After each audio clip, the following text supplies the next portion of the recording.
చైతన్య రథం ప్రేక్షకులకు స్వాగతం, నమస్కారం. నేటి మన చైతన్య రథంలోని ప్రధాన వార్తలు. జూన్ 12 తర్వాత ఎప్పుడైనా ఇక ఆకస్మిక తనిఖీలే అన్నారు ముఖ్యమంత్రి చంద్రబాబు. ప్రజలకు అందించే సేవల్లో పూర్తి స్థాయి సంతృప్తి రావాల్సిందే. ఆర్టీసీలో సౌకర్యాలు, సేవలు ఇంకా మెరుగుపడాలి. దీపం లబ్ధిదారుల ఖాతాల్లో ఒకేసారి 3 సిలిండర్ల సొమ్ము పడాలి. డేటా అనలిటిక్స్కు అన్ని శాఖల్లో అత్యంత ప్రాధాన్యం ఇవ్వాలి. ప్రభుత్వ పథకాలు, సేవలపై సమీక్షలో ముఖ్యమంత్రి చంద్రబాబు నాయుడు. అభివృద్ధి సంక్షేమమే లక్ష్యంగా కూటమి పాలన అన్నారు మంత్రి ఆనం రామనారాయణ రెడ్డి. హజ్ యాత్రికులకు పకడ్బందీ ఏర్పాట్లు. మైనారిటీ సంక్షేమ శాఖ మంత్రి ఫరూక్ వెల్లడి. 2వ విడతలో 906 మంది హజ్ యాత్రికులకు హైదరాబాద్ నుంచి 3 విమానాల్లో జెడ్డాకు ప్రయాణం.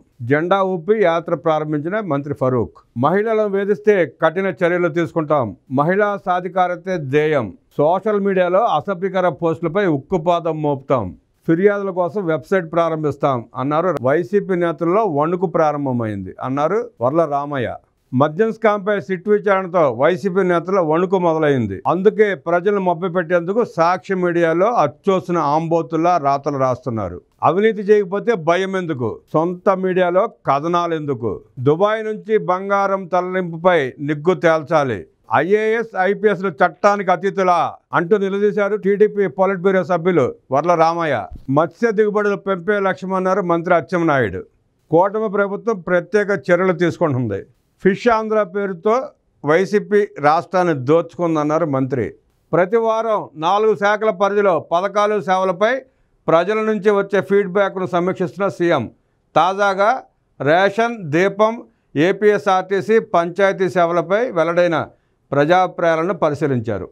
ఈ శాఖల పరిధిలో అమలవుతున్న ప్రభుత్వ కార్యక్రమాలపై ప్రజల నుంచి ఐవీఆర్ఎస్, క్యూఆర్ కోడ్ వంటి విధానాల ద్వారా ఫీడ్బ్యాక్ తీసుకున్నారు.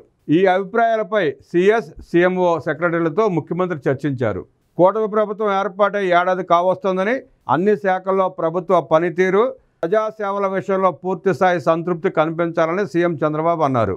కొన్ని శాఖల్లో మార్పు వచ్చిందని, అయితే ఆర్టీసీ వంటి చోట్ల ఇంకా సేవల్లో నాణ్యత పెరగాల్సి ఉందని సీఎం అన్నారు. దీపం 2 పథకం ద్వారా లబ్ధిదారులకు ఏడాదికి ఇచ్చే 3 సిలిండర్ల సబ్సిడీ మొత్తాన్ని ఒకేసారి ముందుగానే లబ్ధిదారుల ఖాతాలో జమ చేస్తామని సీఎం అన్నారు. లబ్ధిదారులు తమకు కావాల్సినప్పుడు దీపం పథకం కింద సిలిండర్ పొందవచ్చు. అయితే వారికి 3 సిలిండర్లకు ఇచ్చే మొత్తాన్ని ప్రభుత్వం ముందుగానే చెల్లిస్తుంది.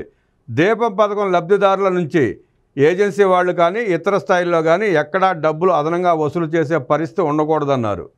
మీరు ఈ నెల రేషన్ సరుకులు తీసుకున్నారా అని ప్రశ్నించగా 74% మంది అవునని, వాటి నాణ్యతపై ఎలా ఉంది అంటే బాగుందని 76% మంది చెప్పారు. రేషన్ పంపిణీలో నాణ్యతపై ప్రజల సంతృప్తిలో పశ్చిమ గోదావరి జిల్లా ప్రథమ స్థానంలో ఉంది. అదేవిధంగా గ్యాస్ డెలివరీ సమయంలో డబ్బులు డిమాండ్ చేస్తున్నారా అనే అంశంలో 62% మంది లేదు అని చెప్పారు. పలు చోట్ల ఈ విషయంలో సమస్య ఉందని, నేరుగా వారి ఖాతాల్లో ముందుగానే డబ్బులు వేయడం ద్వారా ఈ సమస్యకు పరిష్కారం చూపాలన్నారు. ఆర్టీసీ సేవల విషయంలో ప్రయాణికుల నుంచి ఆశించిన స్థాయిలో సంతృప్తి వ్యక్తం కాలేదని, ఈ విషయంలో అధికారులు మరింత ప్రభావవంతంగా పనిచేయాలని సీఎం అన్నారు. బస్టాండ్లలో తాగునీటి సౌకర్యం, టాయిలెట్ల నిర్వహణ విషయంలో ప్రయాణికుల నుంచి అసంతృప్తి వస్తోందని, దీన్ని సరిచేసుకోవాలని సీఎం సూచించారు. తాగునీటిపై 44%, టాయిలెట్లపై 55% మంది అసంతృప్తి వెల్లడించారు. ఇక పంచాయతీ సేవల విషయానికి వచ్చేసరికి ఇంటి నుంచి చెత్త సేకరణ జరుగుతుందా అనే ప్రశ్నకు 60% మంది అవుననే చెప్పారు. గతంలో పోల్చుకుంటే గ్రామీణ ప్రాంతాల్లో చెత్త సేకరణ మెరుగైందని సీఎం అన్నారు. అనూహ్య మార్పులు తేవచ్చన్నారు. ఒక ప్రభుత్వ పథకం లేదా కార్యక్రమంపై ప్రజల్లో అసంతృప్తి వ్యక్తమవుతున్న సందర్భంలో వాటికి కారణాలను తెలుసుకుని దానికి అనుగుణంగా అధికారులు, ఉద్యోగులు పనిచేయాలన్నారు. ప్రతి శాఖలో ఉన్నతాధికారులు ఆయా శాఖలపై వచ్చే డేటాపై అనలిటిక్స్ ద్వారా సేవలను మెరుగుపరచాలని సీఎం సూచించారు. వాట్సాప్ గవర్నెన్స్ ద్వారా ప్రస్తుతం 325 సేవలు అందుతున్నాయి. మనమిత్ర ద్వారా వాట్సాప్ సేవలు అందుబాటులోకి వచ్చిన తర్వాత ఇప్పటి వరకు 45 లక్షల మంది ఈ సేవలను విజయవంతంగా వినియోగించుకున్నారు. జూన్ 12వ తేదీ నాటికి 500 సేవలు అందించాలని ప్రభుత్వం లక్ష్యం పెట్టుకుంది. దీనికి సంబంధించి కసరత్తు జరుగుతోంది. అదేవిధంగా ప్రభుత్వ ప్రతిపాదిత డ్రోన్ సిటీ ఓరోకల్ ఇండస్ట్రియల్ నోడ్లో 300 ఎకరాల్లో ఏర్పాటు కానుంది. ఇందులో మొదటి దశ 116 ఎకరాల్లో నెలకొల్పుతున్నారు. దీనిలో 38 సంస్థలు భాగస్వాములు అయ్యేందుకు ఆసక్తి చూపించాయి. ఇప్పటికే ఈ ప్రాజెక్టుకు సంబంధించి డిపిఆర్ సిద్ధం కాగా టెండర్ల ప్రక్రియ జూన్ 12 నాటికి పూర్తవుతుందన్నారు ముఖ్యమంత్రి చంద్రబాబు నాయుడు.